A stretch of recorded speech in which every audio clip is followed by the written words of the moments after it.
नमस्कार, मी प्रतीक्षा. न्यूज मराठी 24/7 मध्ये आपल्या सर्वांचं स्वागत. आणि आज आपण जाणून घेणार आहोत न्यूज मराठी 24/7 चा एक्झिट पोल.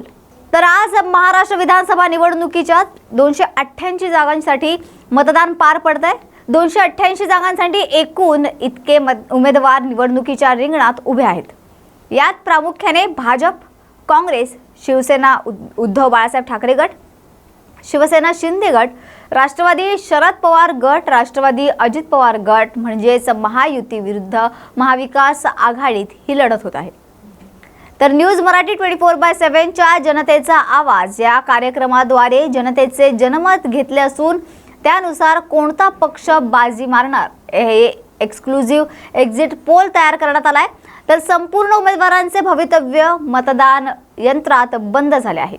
तर 23 नोव्हेंबर रोजी मतमोजणी होणार आहे. मतमोजणीच्या दिवशी आमच्या अंदाजानुसार पक्षनिहाय पुढील प्रमाणे निवडणुकीचा निकाल येण्याची शक्यता आहे. तर आमच्या सर्वेनुसार महाविकास आघाडीला 140 ते 150 जागा मिळण्याचा अंदाज असून महायुतीला 100 ते 115 जागा मिळतील. तर 10 ते 25 जागा इतर पक्षांना मिळतील. यात गंमत अशी आहे की महायुतीच्या सरकारने निवडणुकीच्या तोंडावर लाडकी बहीण योजना आणली आहे. महिलांना 3 महिन्यांचा हप्ते वाटण्यात येतोय. ही योजना निवडणूक डोळ्यासमोर ठेवून आणली असा जनतेचा समज झालाय का? तर आता पक्षीय स्ट्राईक रेट काय राहणार आहे याबाबत थोडी चर्चा करू. तर भाजपने एकूण 149 जागा लढवल्यात, परंतु त्यांना फक्त 65 ते 70 जागा मिळण्याचा अंदाज आहे. मुख्यमंत्री एकनाथ शिंदे यांच्या शिवसेनेने 51 जागा लढवल्या, त्यांना 30 ते 35 जागा मिळू शकतात.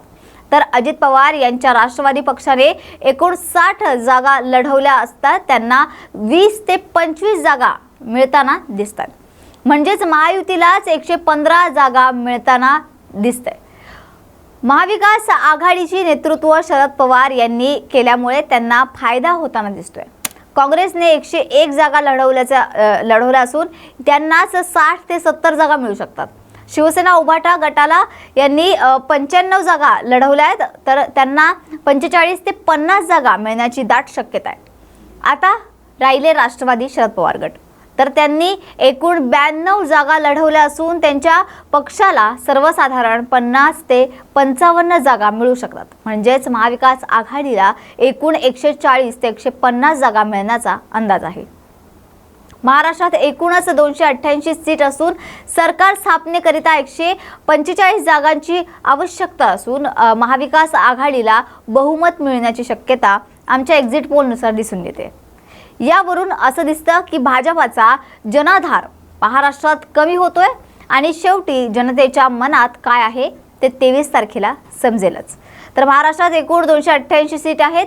त्यात महायुतीला म्हणजेच भाजपाला 149 जागा आहेत, त्यातल्या 65 ते 70 जागा अंदाजे मिळू शकतात.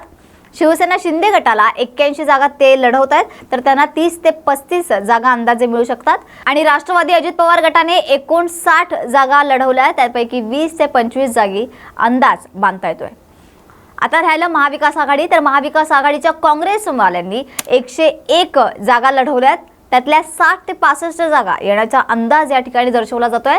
तर शिवसेना उभाटा गट ज्यांनी आहे त्यांनी 95 जागा अजूनपर्यंत लढवण्याचा निर्णय घेतला, तर त्यातल्या 45 ते 50 जागा अंदाजे येण्याची शक्यता आहे. तसंच राष्ट्रवादी शरद पवार गट यांनी 92 जागा लढवल्या, त्यापैकी 50 ते 55 सीट्स त्यांना मिळू शकतात असा अंदाज या ठिकाणी बांधला जातोय. तर हा होता न्यूज मराठी 24/7 चा exit poll, exclusive exit poll. तर अशाच एक्सक्लुझिव्ह बातम्या पाहण्यासाठी त्याचबरोबर निवडणुकी संदर्भात अनेक अपडेट्स जाणून घेण्यासाठी पाहत रहा न्यूज मराठी 24/7. नवा भारत, नवा विचार.